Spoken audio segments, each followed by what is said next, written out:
microphones and the camera. There we are. Here we are. Hi. Once again. We're here. Back again, right out of the void. A condensation of pure insanity. My name is Nye. This is Rob. Hi. And we are High Strangeness Podcast. Hi. And we like to do this thing. We get together once a week, do a little streaming, do a little recording, talk a little bit, talking about the weird stuff, the strange stuff, the spooky and the absurd. You know? That's right. Yeah. Yeah. And so we're back again. And we got a little bit of a different approach. I didn't print anything out this time. I gave a flash drive because we're living in the future. Yeah. Hopefully that'll ease the strain on my internet connection and maybe keep the stream a little more lively for y'all. Yeah. I am also right now going to make a commitment that I made to myself earlier today. And I'm going to commit to myself and you and the viewers that I will post on YouTube at very least once a week from here on out. Yeah, well, that'd be good. We can have a constant schedule that way. Fucking slacking. From what is this? 28? Did you say 28? 28. Yeah. Wow. And we have a lot of episodes that were recorded and just sort of set on the side. Yeah, I've got a lot that I could probably post, but like due to audio or video quality, I have not put on YouTube. Yeah. Maybe one day we'll put up our shit album, and y'all can just sift through the shit. The outtakes. Yeah. Yeah. I like that. Yeah. How you doing, buddy? Good. How you doing, man? I'm all right. Good. It's nice to see you. Yeah, good to see you. Yeah. I should have grabbed my water bottle before we started all this. I drank a vodka Red Bull like earlier before dinner. And I got a bit of a headache cooking up. Oh shit. Well, you know, let me know if it gets to be too much for you. There's other cures for that. True. There's other cures for that. There's other cures. There's a whole world of cures out there. That's actually a really good way to get into what we're talking about today. I'm actually no, I'm gonna step away for a second while you. I can hear you. Okay. But I gotta grab that water bottle. Killing myself here. Well, Rob's gonna go get his water bottle. I'm gonna talk about what we're gonna talk about. Just to give you guys a little bit of an intro. First, we got a video, and that video is a little bit of a teaser for the topic. TikTok audience, you can't see the video. I'm sorry. This is a good opportunity to get over to follow the fucking Twitch. Get up on the Twitch there. Get up on the Twitch there. Get up on the Twitch. Twitch. We got a short intro video. You know, we'll describe it too. Is there sound on the video now? Yeah, there is. Okay, so I don't think we're gonna hear that through our headphones, so I'm gonna have to. Okay. Okay, we'll play it through the computer though. Let me make sure everything's all set up here. Infinity Shot monitor share. Infinity Shot, coming to a theater near you. I don't know why this isn't Stormy Daniels was in a movie called Infinity Shot. Good lord. Good lord. Classic. I don't know why that's not showing up there. Oh, yikes. Oh, no. I don't know why the monitor share isn't showing up. I want to see that.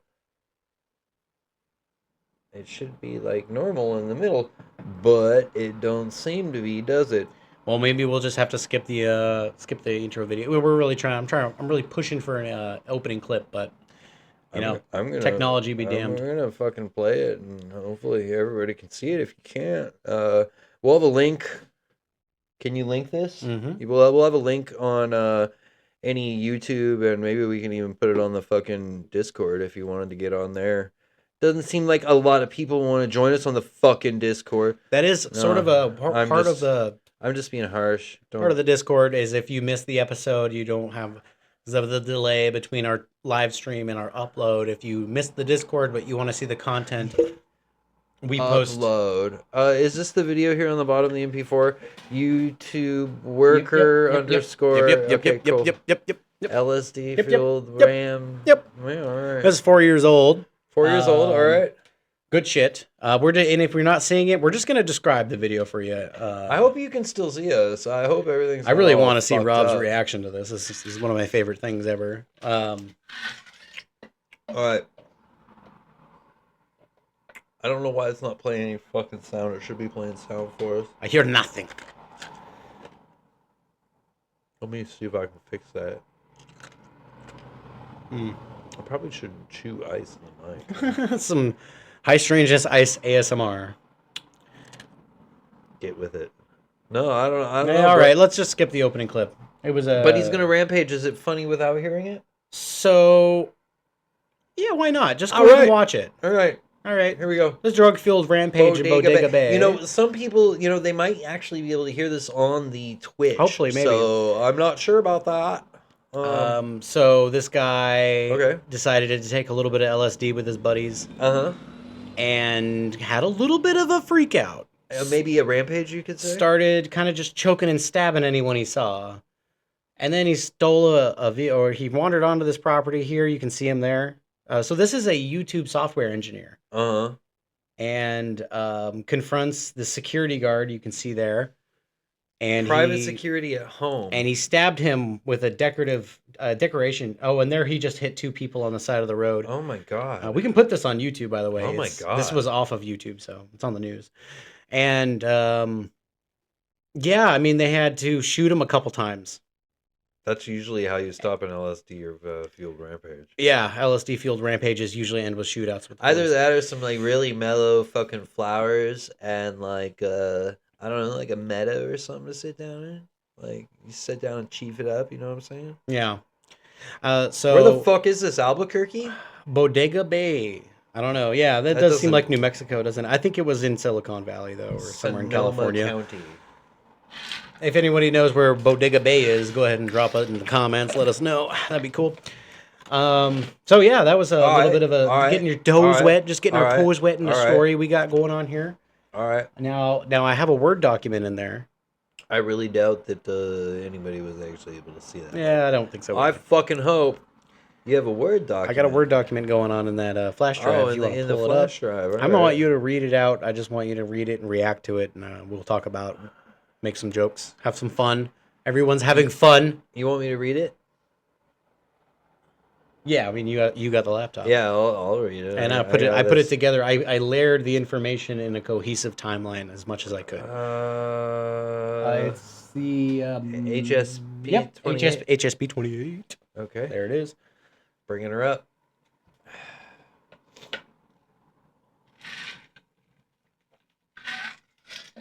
There's a lot of information here. We're probably not going to reach the end of the story. There's a lot of foreshadowing, so you're going to pretty much know the outcome, but it's going to be good. I think we're going to have a good time here. Oh, I already like this just from the first fucking sentence. So do you know who that is? Yeah, all right. Read the name out. Here we go. William Leonard Pickard. You know who that is, right? Yeah. Okay. Born October 21st, 1945. Is one of 2 people convicted in the largest lysergic acid diethylmide, LSD, manufacturing case in history. This is why I couldn't get acid in high school, folks. In 2000, while moving their LSD laboratory across Kansas, Pickard and Clyde Apperson were pulled over while driving a Ryder rental truck and a follow car. The laboratory had been stored near a renovated Atlas E missile silo near Wamego, Kansas. Gordon Todd Skinner, one of the men intimately involved in the case, owned the property where the laboratory equipment was stored. Prior to his arrest, Pickard was deputy director of the Drug Policy Research Program at the University of California, Los Angeles, UCLA. He came from a well-to-do family. His father was a lawyer. Hey, Rob. Yeah. Do you think you can close that window a little bit? I know it's going to get hot as fuck, but so all I can hear is traffic. Did you hear that? I heard that. Fuck. Oh, and I know you're reading into the microphone, but just a little projection for the phone back there. Right. You don't have to be so close to the mic either. Pickard came from a well-to-do family. His father was a lawyer, and his stepmother was a fungal disease expert at the Centers for Disease Control and Prevention. That's some impressive parentage. In high school, he was an honors student, played basketball, and was named Most Intellectual. He earned a scholarship to Princeton University, but dropped out after 1 term, instead preferring to hang out at Greenwich Village jazz clubs. Fucking A. In 1971, he got a job as a research manager at the University of California, Berkeley Department of Bacteriology. Did I say that right? Bacteriology? Bacteriology and Immunology. A job held until 1974. It's like an impressive resume considering how much jazz he listened to. Right. Yeah. From then on, his academic resume begins a 20-year gap. Ruh-roh. Gee, what happened? What year was this? 74, I Yeah, think. gee, what happened? Yeah, 74. It is reported by LSD historian. Oh, I like that already. Yeah, Mark that's a job McLeod. title right there. Yeah, LSD historian Mark McLeod, that Pickard worked with a group of LSD traffickers known as the Clear Light System in the 1960s. And that's a whole rabbit hole on its own, I bet. I haven't Googled the Oh, Clear yeah, Light for System, sure. but I That's bet gotta be there's a some lot of shit to fun. read there. Pickard is said to have contributed to LSD chemist Nicholas Sands' illegal fund following Sands' arrest in 1972. Pickard also reportedly had a background manufacturing the drug MDA. In December 1988, a neighbor reported a strange chemical odor coming from an architectural shop at a Mountain View, California industrial park. Oh, fucking narcs. Fucking narcs. Fucking narcs. That's a little bit of foreshadowing for you, folks. Some narcs are gonna come in. Federal agents arrived to find 200,000 doses of LSD and Pickard inside.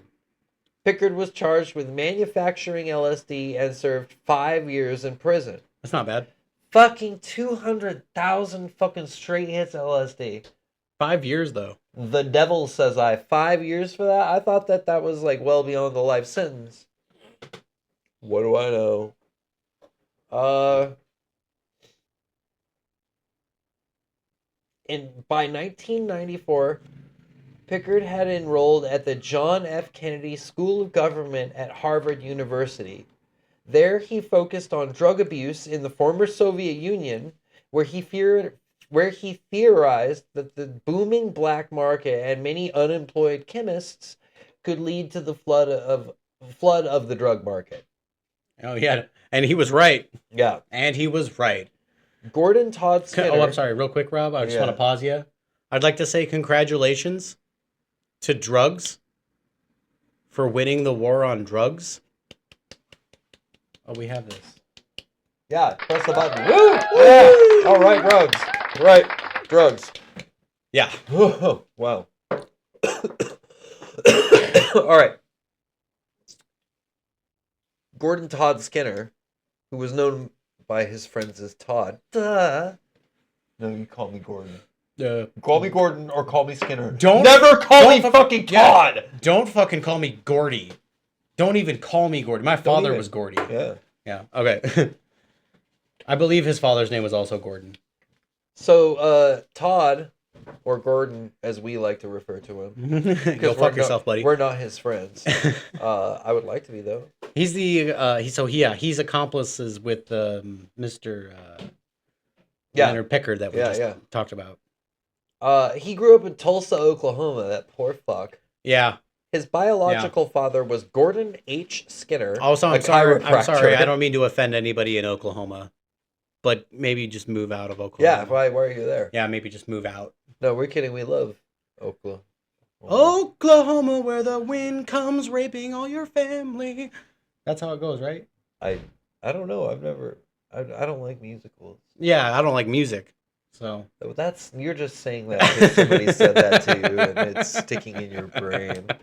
All right, move on. Nobody doesn't like music. Somebody doesn't like music. All right. So his dad was a chiropractor. That's exciting. Skinner's mother was a businesswoman named Catherine Margarini. Catherine Margarini, who ran a spring manufacturer. Do you remember that episode of The Simpsons where they had all those springs from like I think they were like trying to make a mascot for the Olympics that were coming to Springfield, and like Homer just ended up like flushing a whole shit ton of springs down the toilet after like Moe lost his eye and there was a bunch of spring related mishaps, and it was I didn't see any of that. You haven't seen that? It's classic Simpsons. I didn't see any of that. Dude. Dang. Lenny and Moe both get springs stuck in their eyes, and then they get stuck together. And they get stuck together. That's a case of scleritis right there. That's and Moe's like, "Don't pull, don't pull, twist, don't pull." All right. So, wait. So his mother. Wait a minute. His mother owned a spring manufacturing company. A spring manufacturer, Gardner Springs Company. Yes. And and nope. And It's a candy company, Yep. Catherine's Spring Gourmet Chocolates. Why did she include the spring in the name of the chocolate? It's like buying a Ford sandwich. It is. Yeah. We do two things. We do three things. We make springs, we make chocolate, and we fuck. It's everything you need in life. Oh, what the fuck, dude? That is wild. This is why this kid like grew up like making LSD. Fuck. What was mom on? I'm gonna make springs. I'm gonna make chocolate, and I'm gonna heavily involve the two. What the shit? Yeah. No, I mean like she was an entrepreneur. What you want? I don't know if I'm gonna be able to my just issue is walk that like away from this. my issue is that like sure you want to sell these several things. Chocolate springs. You started with springs, but does it need to? It didn't need to carry over into the fucking candy. You don't even need to. AOL for a moment owned Taco Bell. It wasn't called Internet Tacos. They got close in the late 90s. Yeah, well. What was that fourth meal shit? For the we're not hobbits. It was for the person who burns the candle at both ends. Fourth meal. Right. Yeah. Anyways, that's really close to a commercial, so let's back away from that. Yeah. I don't endorse Taco Bell. So the crazy chocolate spring lady divorced the chiropractor. Oh my god. What the fuck? It gets okay. Don't read ahead. I have to a little bit. The crazy chocolate spring lady divorced the chiropractor only after the second time she caught him molesting a child. She gave him a pass. At least she didn't like pull out baseball rules. You know? Three strikes. Jesus, tap dancing Christ. All right. After that debauchery, like I don't even know what's going on there. She married William Inhofe for 18 months. Afterwards, she married Gary Lee Magini, who was a special criminal agent with the Department of the Treasury. Ooh, they performed in criminal investigations at the time. That was good. Yeah. As well as the Internal Revenue Services. Is there a boo on there? Is there Internal Revenue Service toilet flush? Internal Revenue Service. No. I don't know. No, there's not a boo. We can reprogram this thing, can't we? Yeah, I think we can. Internal Revenue Service, dude. What up? I want it to be bad. I want it to be like farting with the toilet flushing. We have the First Amendment. We can just go fuck yourself like that. Okay, yeah. Yeah. To the IRS there. All right. We're getting a little extremist there. All right, I like it. We were just talking about I'm sorry, Ruby is freedom Ridge extreme? earlier. I'm sorry, is we freedom were just extreme? talking about Ruby Ridge earlier. We were. Maybe we'll do an episode on Ruby Ridge sometime. She married a Fed, is basically what this is trying to say. Yeah. Real Wait dark. a minute. Remember when I said we were foreshadowing? There's one more we have to add on here. It's even worse. Do you remember when I said the Northern District of Oklahoma's Organized Crime Drug Enforcement Task Force? That's DEA, folks. Yeah. You remember when I said we were foreshadowing for narcs? Right. In his family. It gets even his worse. Stepfather. By the way, this is foreshadowing for foreshadowing. Let's keep going. All right. So Todd Skinner, Gordy to his friends, including us, went to Caskia Hall Preparatory School, a Catholic private school. He was good at math and chemistry, where he had an understanding of molecular. Thank you.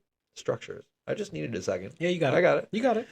At age 15, Skinner started being obsessed with drugs. Oh, yeah, I remember that. At age 16, he started extracting psychedelic tryptamines from plants. Random ones, just random plants. And gave drugs to his friends and classmates, studying their reactions. He often brought a tank of nitrous oxide to school. Which imagine that dude. Imagine that dude in your high school who I just had the backpack with rolling the tank around in it. the fucking. I just see him rolling around the tank like it's in the doctor's office. He also bought many books on drugs. Though federal agents of Customs and Border Protection, Drug Enforcement Administration, Federal Bureau of Investigations, and IRS, they're all... I like to make a podcast, and I don't want to be persecuted by the government or the alphabet. You know, as long as you're not defaming anybody or you're not threatening the safety of anyone. Okay, so all those terrible organizations that ruin people's lives on the daily visited his home consistently to meet with his stepfather. Bum, bum, You know, who was a narc. bum. So They either didn't notice or didn't care that Skinner was making drugs. His friend's father caught the two synthesizing DMT in Skinner's basement, and they were warned that it was dangerous. At 19, he acquired 10,000 peyote buttons from a Native American church in Laredo, Texas, and stored them in the trunk of his car. He extracted alkaloid from them for the purposes of synthesizing mescaline to sell back to the Navajo Nation.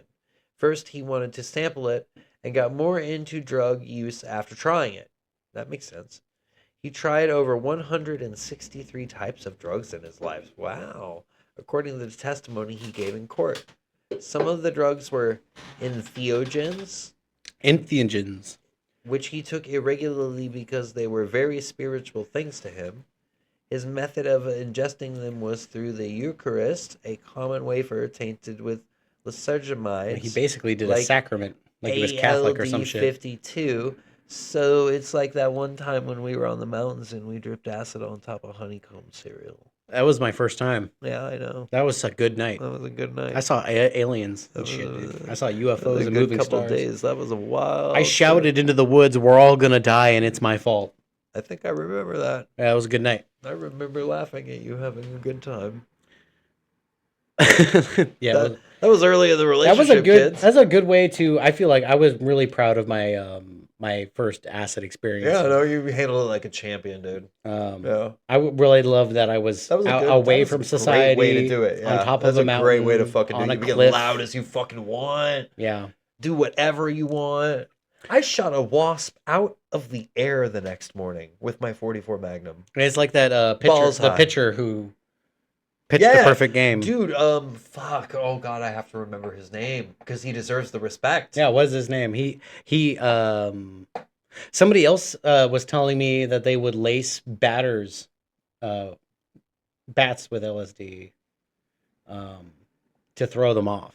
I hate that I can't remember his name, and I don't want to look it up right now because we're deep in this. Yeah, there's a whole other rabbit hole. Hey, guess what? We just found another rabbit hole. Yeah, we'll talk about it. We might fall into that one a little bit. We'll come into it next week because he has a fun story that I think he told Playboy about it. Yeah. Yeah. Okay, so he is taking the Eucharist. Yep. He's using things That's like ALD 52. Which is extracted from morning glory seeds and ergot wine. Isn't that poison? Isn't ergot really poisonous? No, it's like I think the old way of doing it was to cure, basically like you're curing like an amanita mushroom. You know, you're mostly just killing off what you don't want. Yeah. Okay, got it. He ingested the wafer with his friends in special ceremonies involving a sacrament. They often referred to him as the Buddha. After graduating high school in 1982, he studied at the Schiller International University in Germany. No, wait, hold on. I have something to say. He said that he would be supplying, like, you know, his like late high school, maybe like post college or pre-college friends with all these drugs. They call him the Buddha. Right. It's very funny to me because I have a very old friend I met when I was 4, maybe 5 years old. Known them most of my life, knew them well into my high school career, and he over time became the one of the maybe 5 well-known youths in the city that were selling a lot of psychedelics and weed and all that stuff, right? So but his nickname on the street was Mother.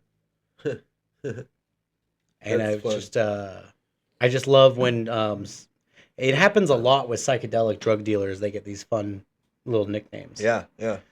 No, I've definitely encountered that before, for sure. But Buddha's definitely something. Were his friends convinced that he had reached enlightenment? He had broken the cycle of samsara? Maybe. And I mean, guess high enough what, you guys? believe shit like that. Yeah, guess what? That's foreshadowing because it gets deeper. Christ, all right. Just that aspect It keeps of it. foreshadowing. It's a really a kaleidoscope of events that fold in on each other. It's great. I love this story. Oh, so here comes our connection to the rest of it. Oh no, wait, never mind. He went to school in Germany, failed after his first semester. He returned and worked at the Spring Company. Because he didn't speak German, or it was an I don't international know, school. he was probably just like way too He went to Amsterdam. out there for them. He went there early Yeah. before school started. He hit Amsterdam, and then Never made it. And what was the year here? 84? That was 82. 82? Now, it is spring 1984, and old Todd becomes a government informant. Uh-oh. Looks like some foreshadowing. By calling the Tulsa FBI field office, he told the agents who responded that he made a deal with a con artist in Texas, Sam Merritt.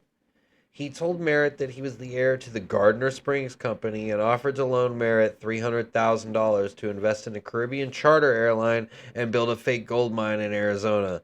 The FBI found his scheme to be true, and Merritt eventually fled to South Africa after he and 5 co-conspirators were indicted for a penny stock fraud. Okay.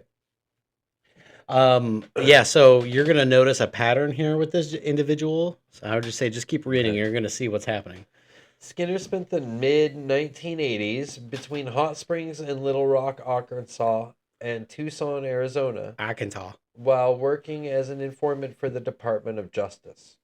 Skinner was arrested twice for selling marijuana in an area of Mexico near the border town of Sells, Arizona, and in Boston. Wow, he had a good range there. Yeah, I know. I thought that same thing, too. I was like, wow, he's getting all over the place, isn't he? Wow. He had helped minimize the fallout of those arrests by contributing to the downfall of the Colombian Medellin drug cartel. Jesus. Yeah, you didn't think that this branched that far, right? Yeah. When I read that, I was like, holy fucking shit. And just read the connections here and tell me that this is an insane like domino effect. Just this dude narking. He had befriended a Colombian cocaine dealer named Boris Olarte, who had purchased a business from Skinner's mother, a custom chocolate brand named Okie Power. Uh-oh. Not Okie Springs. After purchasing this, Olarte had been arrested and put in Tulsa County Jail. Skinner used Marghini's connections to convince the DEA to put Olarte in witness protection and use him against the cartel. Olarte worked I want with to the stop you real Office quick. of National... I want to go back to the company he purchased from his mom. The guy purchased from his mother. Yeah, which had been how a custom chocolate brand named Okie Power. A scale from 1 to 100. How much do you think that he was using it to launder cartel money? A billion. I was just gonna say cocaine. Just Okie Power. Okie Power. Okie Power. You were just spiking that mic. Very good. Yeah. So I don't know, Okie Power.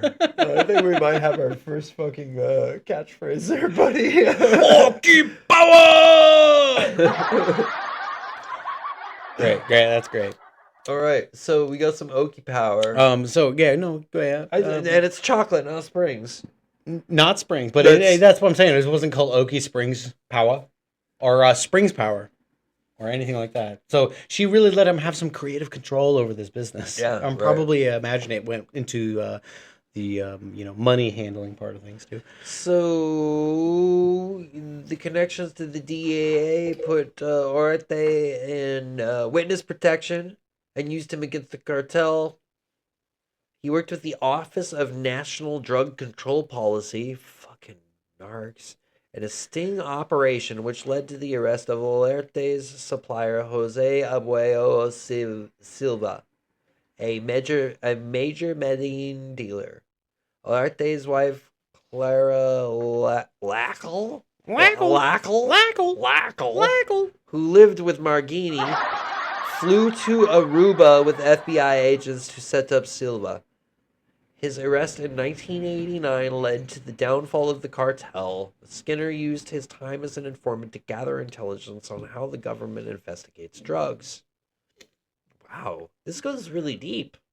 I know, right? This is why we didn't have acid when I was a kid. Still. What's the year we're in right now? We're about to dive into January 26, 1989 in Camden, New Jersey. Wow. Skinner was arrested for trafficking 42 pounds of marijuana with a friend. They were caught by undercover cops, and Skinner's bail was set at $1 million. Skinner spent a year in the state. Imagine getting your bail set at $1 million. In Jersey. Yeah, and guess what he's going to do? Run away. Okay, let's see what happens. Skinner spent a year in the state waiting for trial. You think he's going to run away? Can't leave Jersey for a year. I'm just going to tell you right now, Rob, what I'm trying to exhibit to you is a pattern of behavior. What do you think he's going to do? He's just going to fucking narc on everybody. There we go. Keep reading. More foreshadowing. So he spent a year in the state awaiting trial. His father convinced him to make a deal with authorities. In jail. You know the narc? Yeah. Skinner had met John Worthy, who had said he had 50 pounds of marijuana he was going to sell. Skinner went to the district attorney and made a deal which reduced his bail to $500,000. He returned to Tulsa, where he recorded his phone calls with Worthy. On the call, Skinner agreed to meet with him at a hotel in Vineland. Vineland?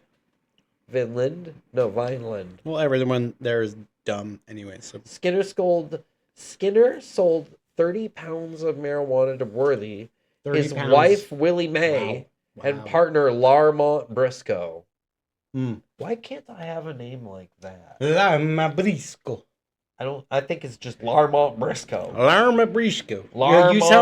You sound like Tom Cruise in Inglourious Bastards. I'm gonna do my JR from WWE impression.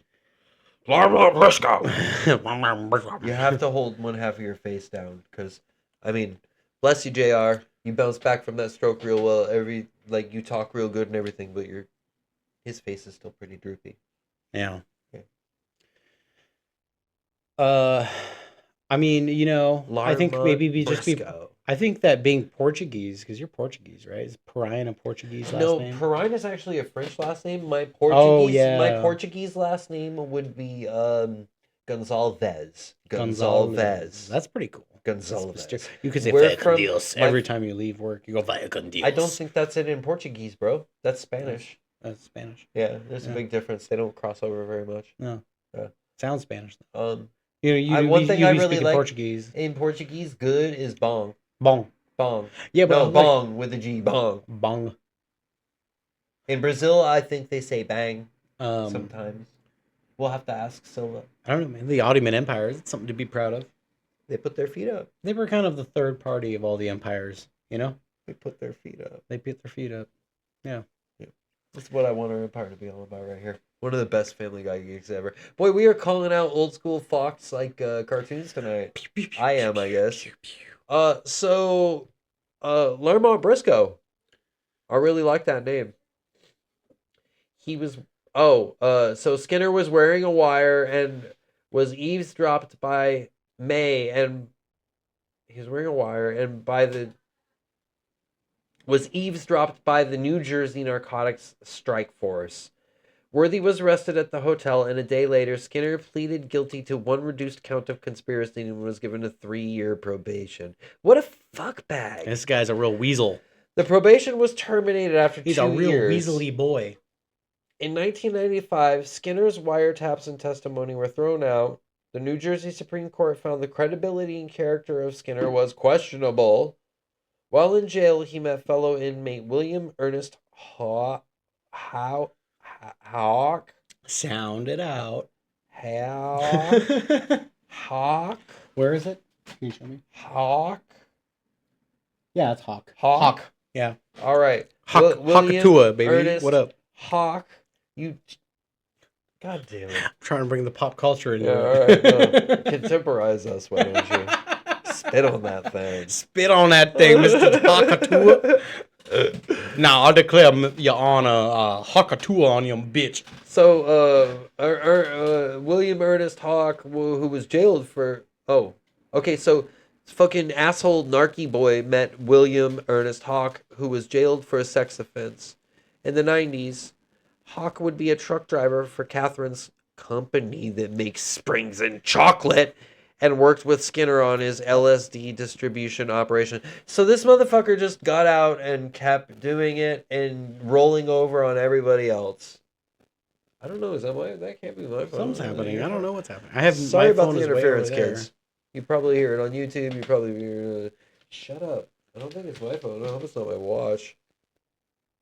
All right. I got it. Well, here we go. I'm really pissed off at this asshole. Yeah, you know, the more you learn about him, the more you're like, oh, he was cool, but then he just decided that he could follow in his stepfather's footsteps. I really could have stood more hallucinogenic humbling when I was a young man. Yeah, he took it the wrong way. I was 18 before LSD ever became like a good part of my life. You know, I believe McKenna said that acid doesn't make anyone a better person. It just makes them better at being who they are. Yeah. If you're an asshole, you're just gonna become a better asshole. Years, and I just haven't had the urge. You know what I mean?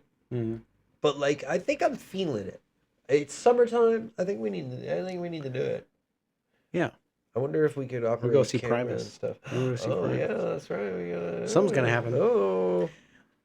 Maybe we'll interview some folks outside of Primus. Yeah. I can at least shoot some shit on my camera. And Why we can not? put it on the show. I don't think there's anything that says we can't use our phones. Yeah, I'm pretty sure we're allowed to record whatever. Yeah. It's Marymore is very, very lax. No, yeah, it's a chill ass place. I bet you we can get away with smoking weed in that batch. Yeah. Okay, so truck driver working LSD. Okay, his next case in 1989 was against brothers John and Horace Morgan in Montego Bay, Jamaica. The Morgans controlled multiple gas stations, a hotel, car rental, and the Fairfield Plantation Resort. The DEA claimed they led the local drug market for marijuana, hashish, and cocaine.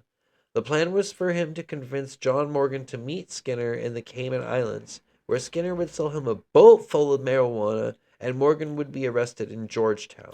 Now, there's something that's conflicting for me in this area.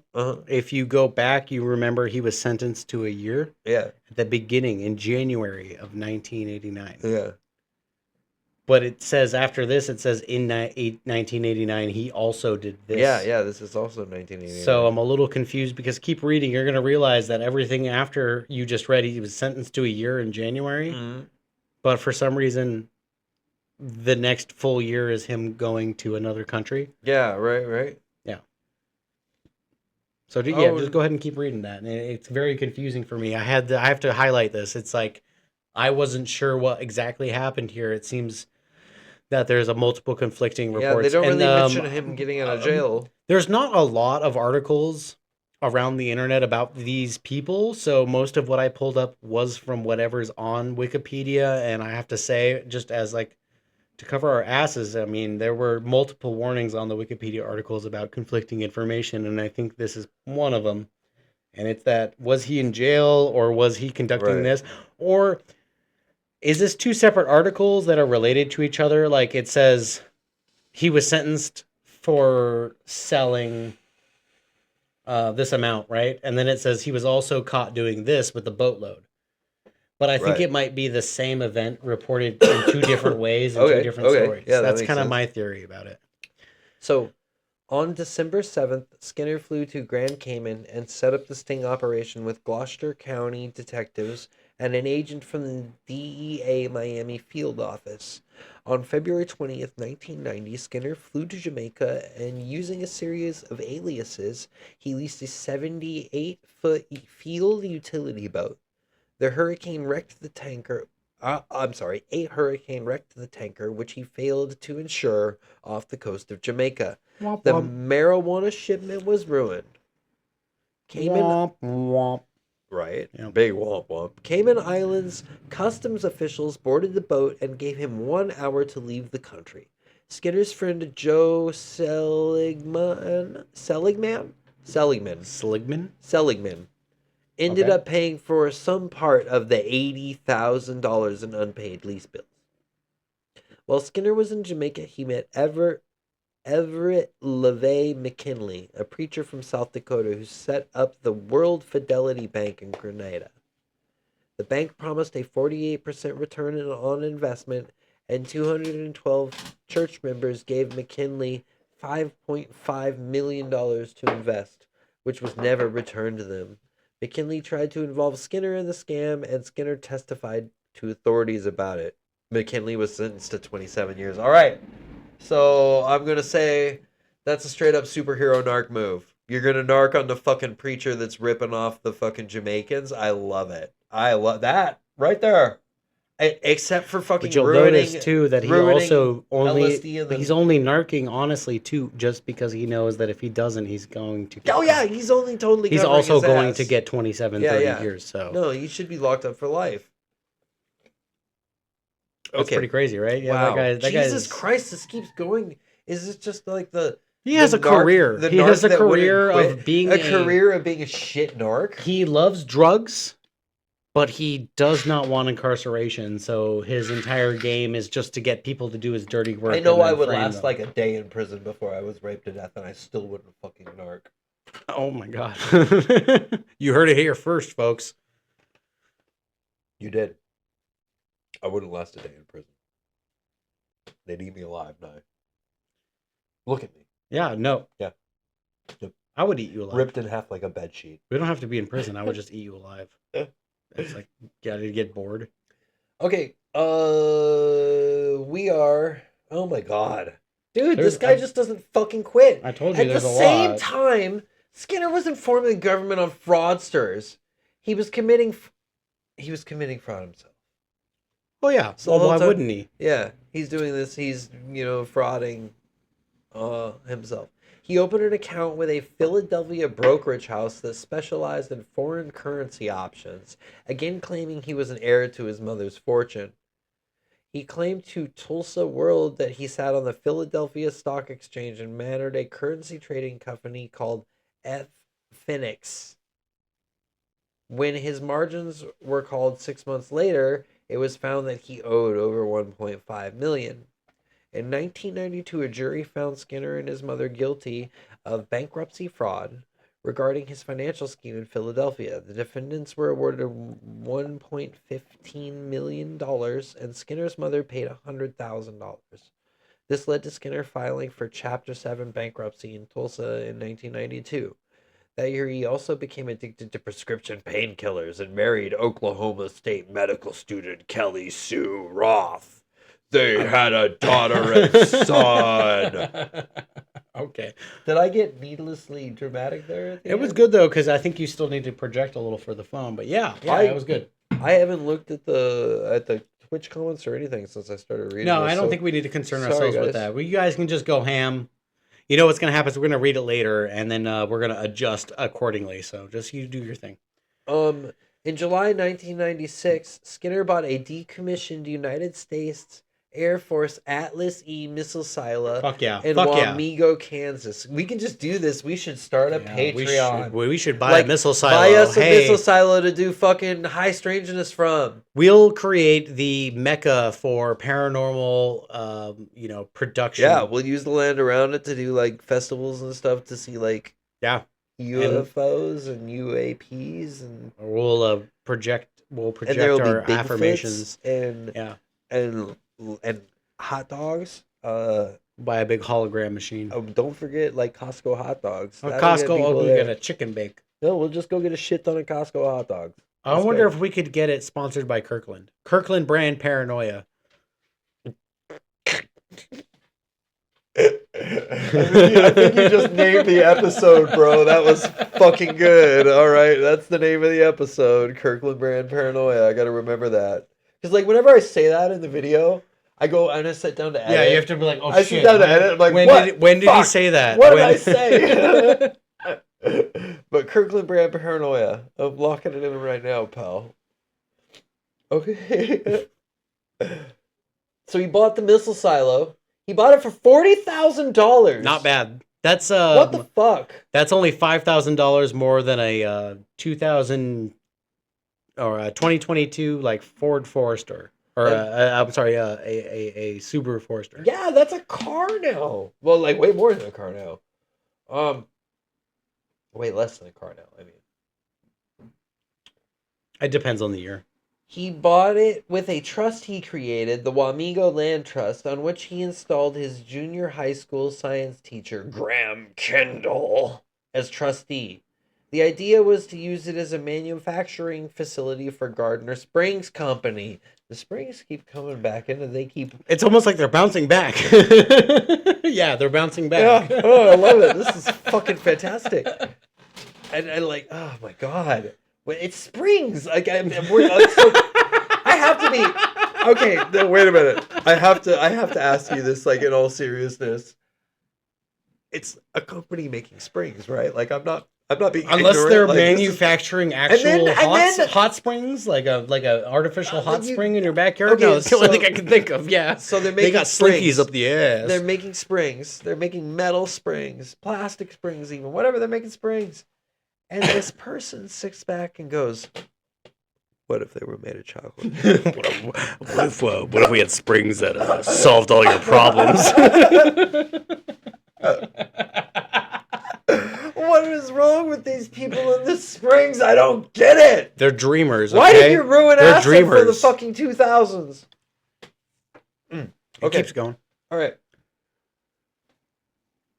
So, okay, here we go. I gotta drop an antacid real quick. Several locals went on an employee payroll for the facility. Wow.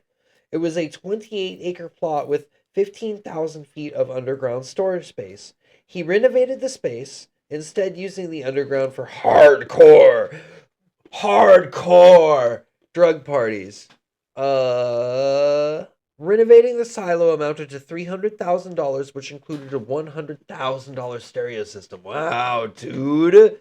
The above ground was used for letting animals roam. The security of the silo included a camera monitoring system, motion detectors, and infrared sensors, and an off-duty security officers were hired, so they would be on duty by definition there. They're not off-duty security, they were on duty at that point. If they're working security or on duty. Hey, Nye, are you clocked in? Are you clocked in? I'm gonna ask. Are you clocked in? No, I'm then not. Then you're off-duty security officer. No, but I have the training of a security officer.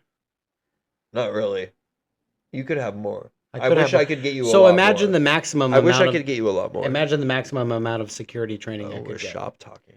Imagine the maximum amount. Uh-huh. Okay, so a lot more than me. But now imagine I'm off the clock. I'm still a valuable asset. And you know who's paying me? But you're not on duty. I'm under the table. That's what it means. You're still on duty. Under the table. Off duty. Me being on duty and me being It's like a cop. Imagine a cop. Things. A cop being a henchman at night. On duty, I'm working. Off duty, I'm gonna doze. That's not what. I mean? But what he's saying is that, like, you're not officially. No, right. I get it. Yeah, no. They're moonlighting. Yeah, they're moonlighting. They're moonlighting. Yeah, I understand that. It just never made sense to me. Well, you're not technically on call. You're not a doctor, right? Right. So. Right. Yeah. Okay, so I'm a doctor. Awesome security, infrared sensors, off-duty security guards. The silo became a point of gossip locally, which partially led to Roth divorcing Skinner. Another reason I didn't know they got married in the first place. He had gotten married. It was earlier. All right. He got married, and then she was like, "We're living in a fucking missile silo." Well, they weren't living there. But they weren't living there. It wasn't their house at that point, but it was a place where they mostly spent all their time because, he was just partying, running parties. Another reason for the divorce was that Skinner would dope his children during long trips rather than listen to them complaining. Yeah, that's part of it too. Yep. She fought for custody for the next few years. A few local officials guessed the property was used as a meth lab. The local sheriff called the DEA, but nothing came of it. In 1998, Skinner and Margini had a falling out, and she ordered all of the Gardner Springs machinery, materials, and employees to be removed from the complex. He doesn't have the fucking cover of the springs anymore. It's over for him. No. It's fucking over. The final spring has sprung. And also, I'd point out that the drugging the children to get a behavior that you desire. Don't do that. Is foreshadowing also.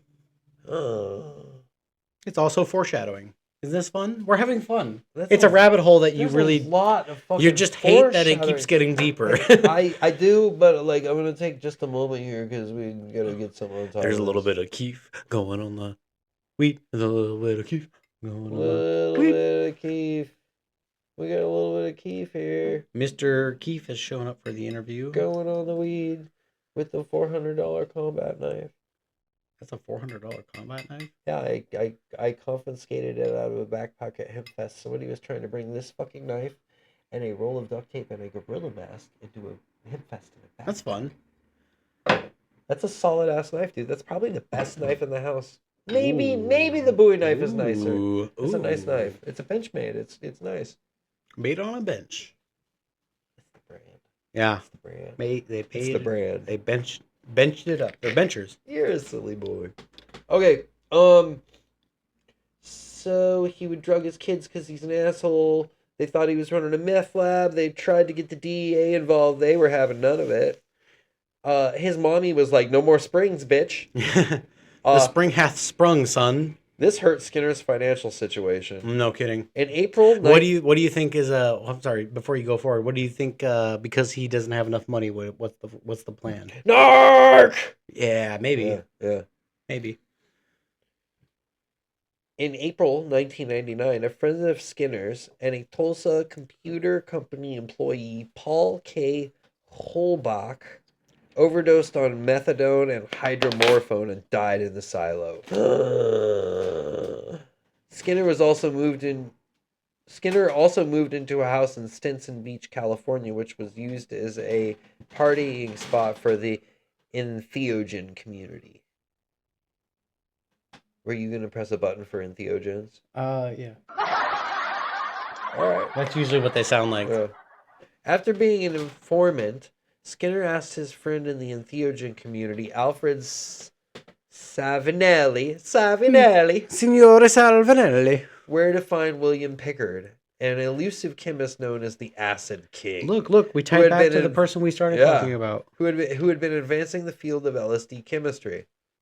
Even after spending time in prison twice, 2 times for drug manufacturing and 1 time for possession, but that's 3 times.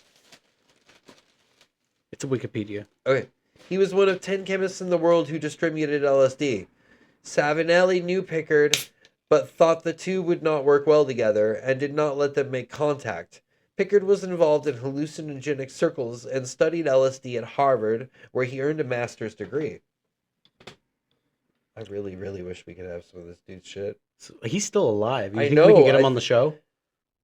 He's still alive. I would love to have him on He's the not show. in prison. Do you think he'd bring us anything special? I think that he would tell us some special shit. I'm into that. Yeah. Dude, yeah, come on the show, Mr. Pickard. Dr. Pickard?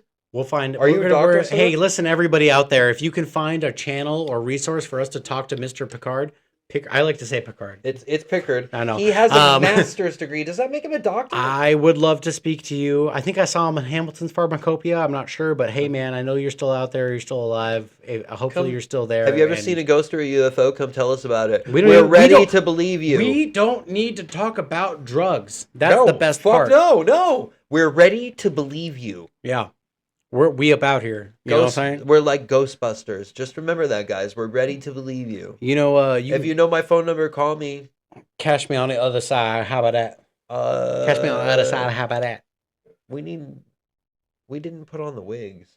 No, because we're going to save that for when we do something colonial or historic. Okay. Every time we do a historic... I like it. All right. We have powdered wigs. Yeah, like we have powdered wigs. Yeah, we have some wigs. And we're going to... Anytime we do a historic story or anything that we think is worth it, we're going to be putting on the powdered wigs. It's pretty good. We're going to probably act out some things.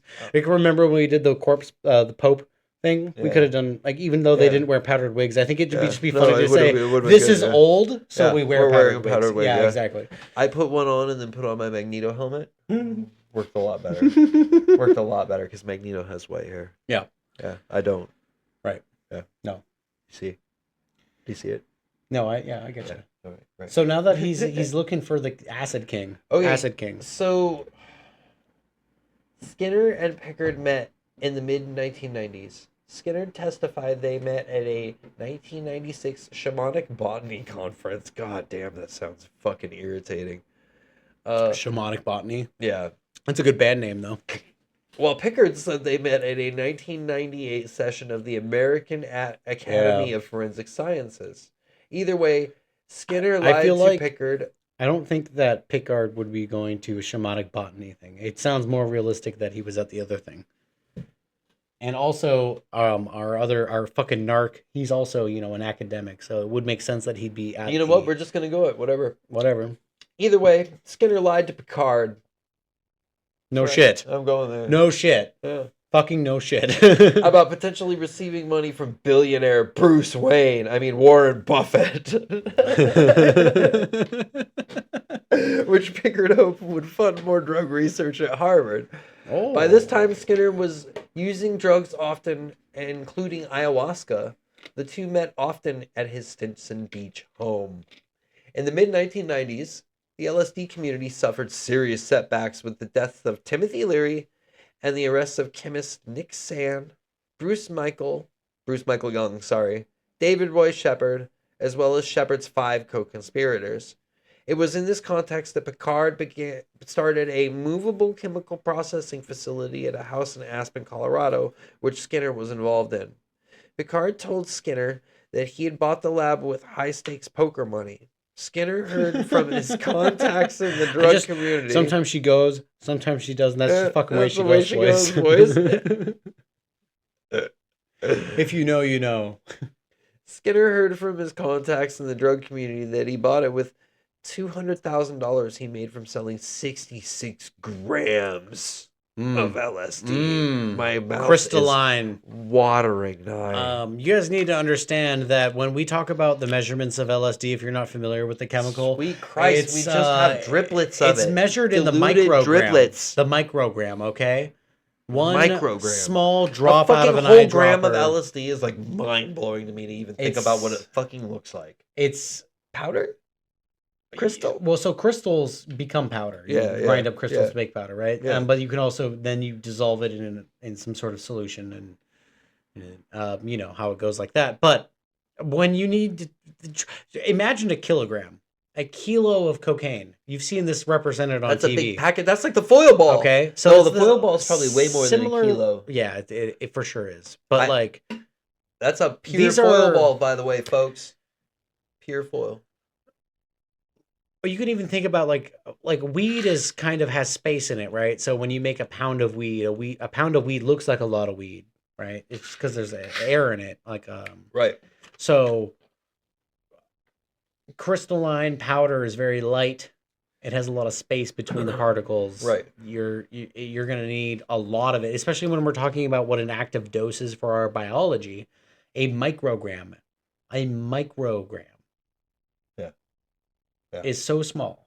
It's smaller than if you had an eyedropper and you had that little drop. Yeah. It's about a microgram and a half. So you're actually over one with the little drop with just a drop. Yeah. It looks like you kicked us off of TikTok. Something just changed over there. Interesting. Yeah. Let me go look at it real quick. Okay. So I understand that like micrograms is real fucking tiny. And I understand that LSD is extremely fucking potent. Especially good shit. Oh boy, they're getting a good look at your face, Bubba. They can see it all. Don't bump the camera. Don't do it. Man, this story now, it's just making me want to trip face really bad. Can we live stream a trip? Is it okay to say that we're doing that? On YouTube, I don't think there's an issue as long as we say that it's for educational purposes. Yeah. Oh, right. Not just to have a good time. It said there's inactivity, and I'm like, you're recording inactivity. You're recording a fucking podcast. Of course, there's inactivity. You rotten Chinese I think it's because app. It doesn't measure the sound it's receiving. It's measuring how much we move around and do shit. Right. We're also kind of far away from the camera. Right.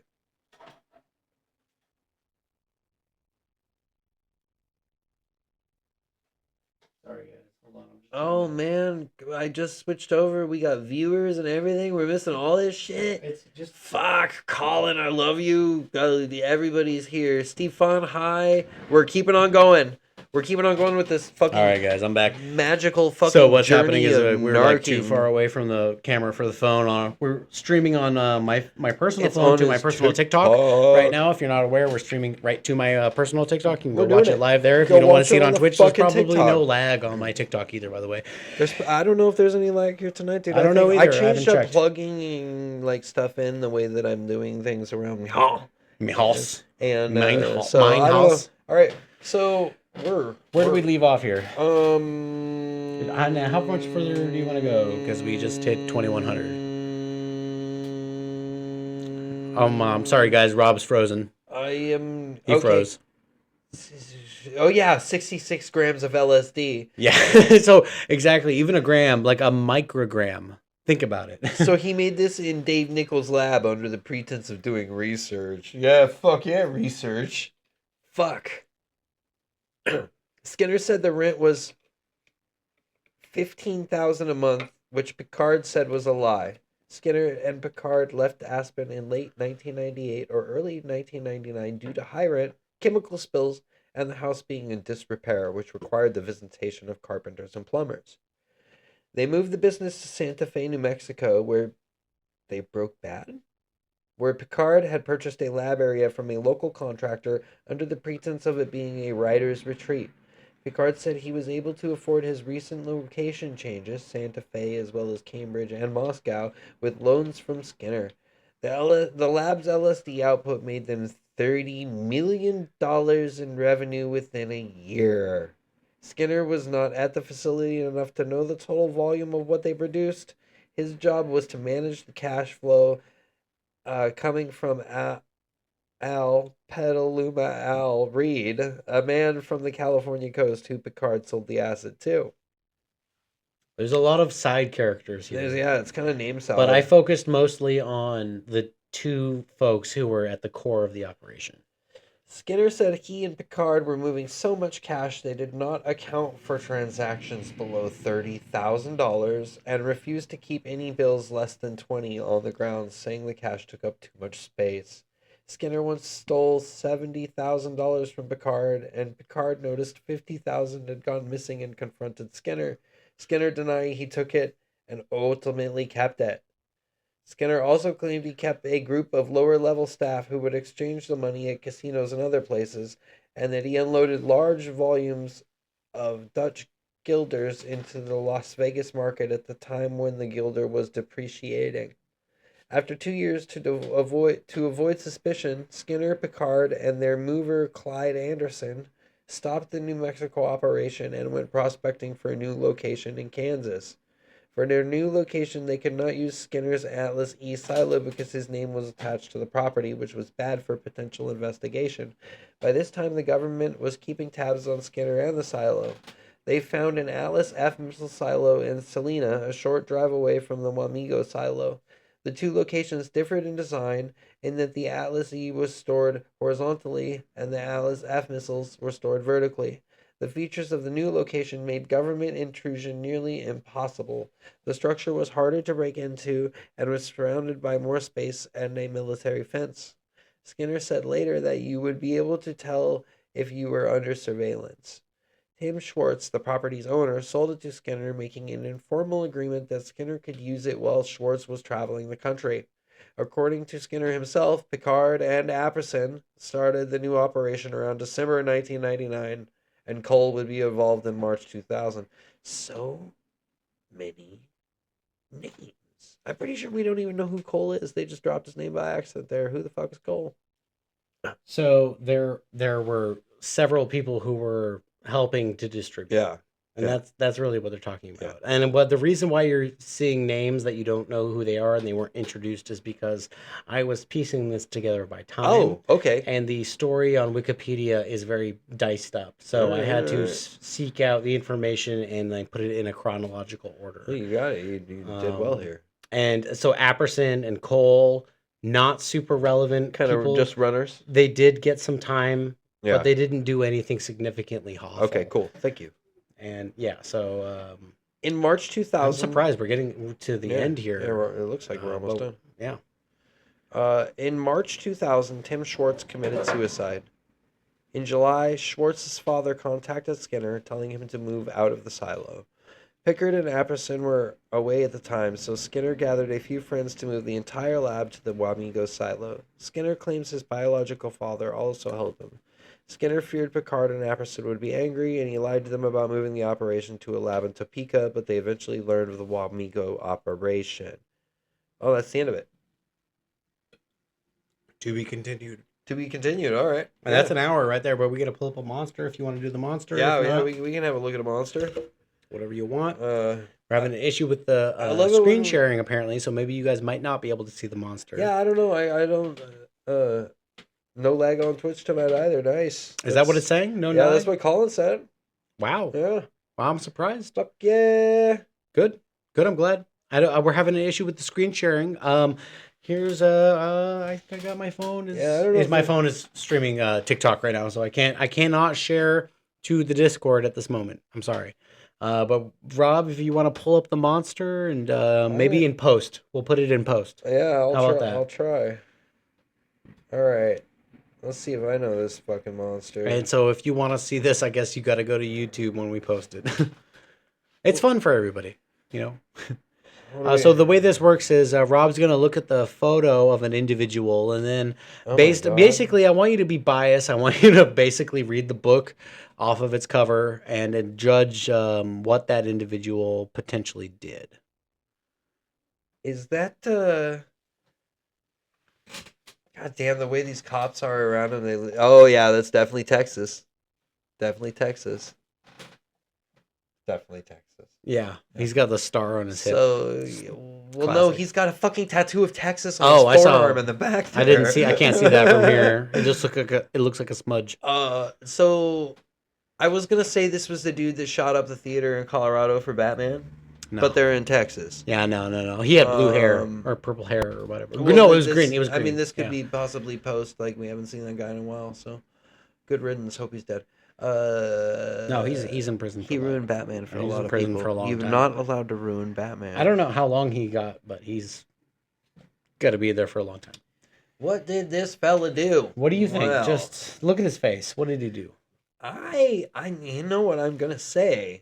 And I really hope you brought me a baby eater this time. He did not eat a baby, Rob. I know that you're going to say baby eater every time, so you're never going to get one now. It's going to be a freebie. I was just going to hope maybe you'd bring me one. I think I brought you a baby eater But this guy looks really bad. But, like, I don't know what kind of bad. I think... Wait. Do you want a Family Annihilator. No. Okay, well, that was my guess. You want a hint? Yeah, I'll take a hint. They Satanic Panic. Is this one of the Eccles boys? One of the Memphis 3? So, can you pull your browser up? Do you think you can look at your browser without causing a problem? I don't know. Hey, everyone on Twitch, it might start lagging. We're going to pull up a browser and we're going to look at this person. I didn't actually have a document made up for it. Roderick? Motherfucker. Roderick. I think it's Fidel. V? Fidel, I think. It'll come up near that. Yeah, just... Or Rod Fidel. I'm pretty sure it's Roderick Fidel, Rod Fidel.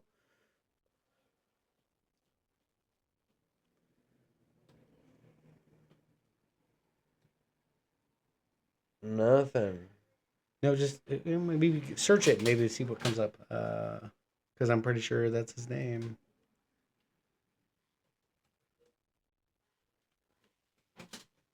Roderick Fidel Jr. Hold on, let me. Hold on 1 second. No, none of these people look like him. Hold on. I'm holding it. I'm getting his last name right, I'm sure, because I know his first name. He's getting it wrong. Oh, he's got to get his phone. Hold on. What? Oh, God. So many wires. Why did I drop the lighter? All right, I got it. The show is saved.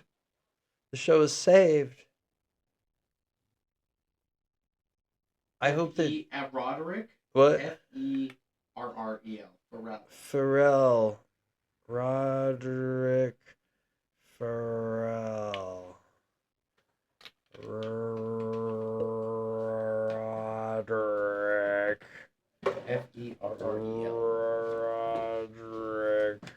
Ferrell. Roderick Ferrell. Roderick Ferrell. Bobby Newport.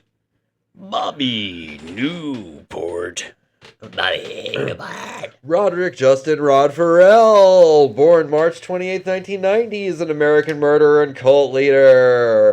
He was a member of a loose-knit gang of teenagers from Murray, Kentucky, known as the Vampire Clan. Ferrell claimed to be a 500-year-old vampire named Vasago, a character he created for himself after becoming obsessed with the role-playing game Vampire the Masquerade. It reminds me of the teenagers. What a fucking loser. The teenagers, the fucking kids, in Norway, pretending to be brutal and burning down churches. Yeah, this is so from Mayhem, Mayhem and Burzum and all that black metal shit. 800 years old. Oh, you think you're very cool because you burned down one church last night? I burned down like 4 churches. I raped a nun. You don't even know how crazy brutal I am. Take this gun and shoot your head off so I can take a picture for my album cover.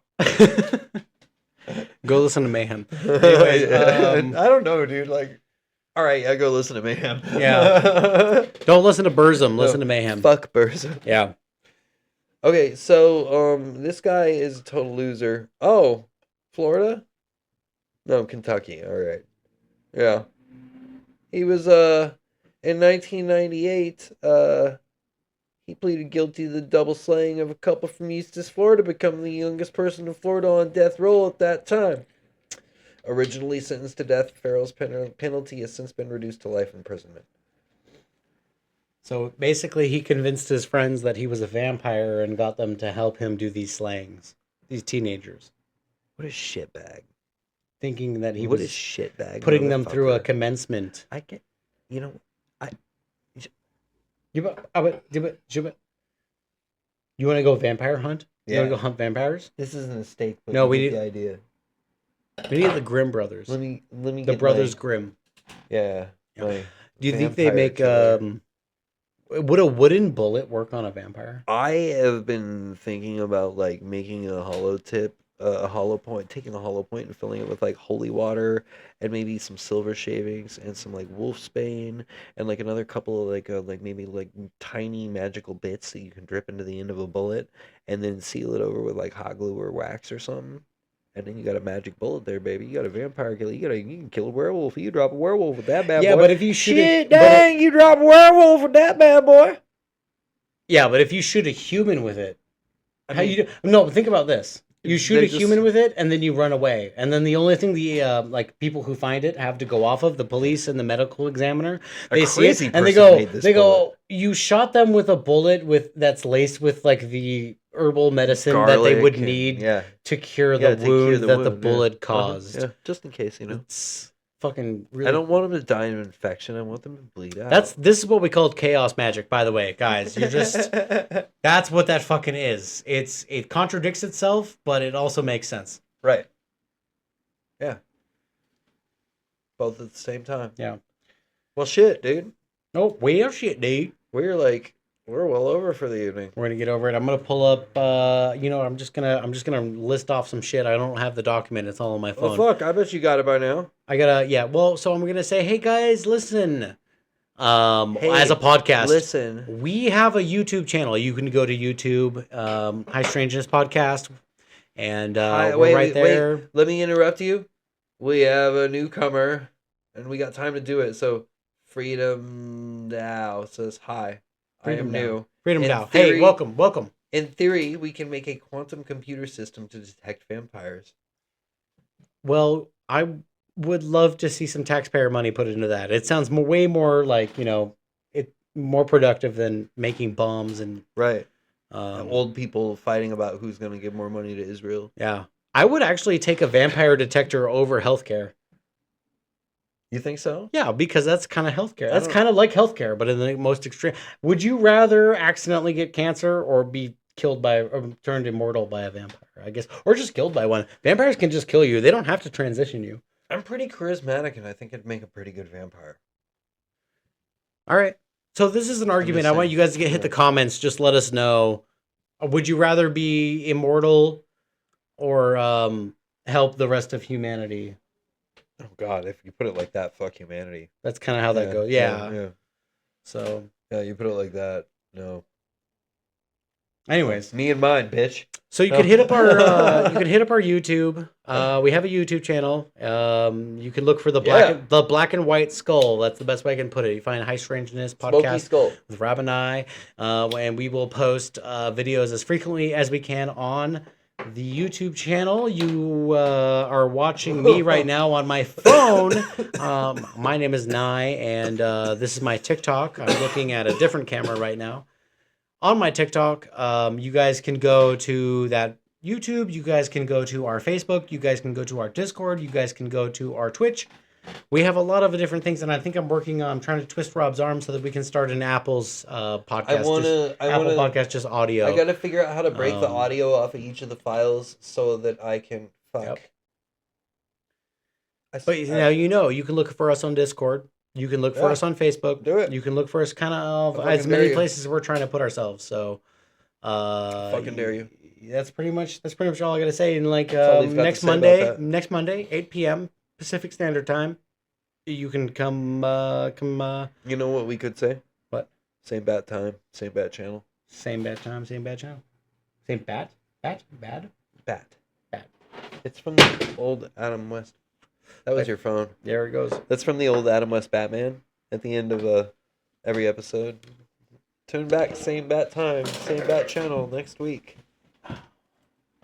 Well, we're just gonna have to practice that sign off, aren't we? Well, I think it's more like we're gonna get sued by, I don't know who owns Batman right now. WB. The WB's coming for us, so we should probably sign off. We're gonna hire the Beastie Boys to make a rap about how the WB can go screw themselves. That's right. All right. We come back over here. We'll do a proper sign off real quick. Get this done. Oh. God damn, that's not good. My name is Nye. I'm Rob, and this is High Strangeness Podcast. Thank you for viewing. Thank you for coming in. We'll see you next week. Like I said, we're going to keep some promises. We're going to try to keep it a weekly thing. We're going to try to get you on our YouTube. That's right. I made a commitment to you people. I love you. I love all of you. Is that appropriate? I hope that you die because... That's nothing but 100% appropriate legal love from Nye. Yeah. Well, listen. After this camera turns off, we're going to dissolve into a permanent state of bleak disarray. And it just floats around a hotel all week. And the only way that I can love you between episodes is if you die and you become part of the void and I get to see you. Don't do that. Don't listen to him. He doesn't want that. We want you to watch the show every weekend. I want you to die. I want you to come meet me between shows. We'd have a week. We'd have 6 days. 6 days instead of an hour. We're just this ethereal force that floats around a hotel all week, and then we come together for the podcast. All right, everybody. I love you. Goodbye. All right. We love you. Have a great night, guys. Adios, amigos.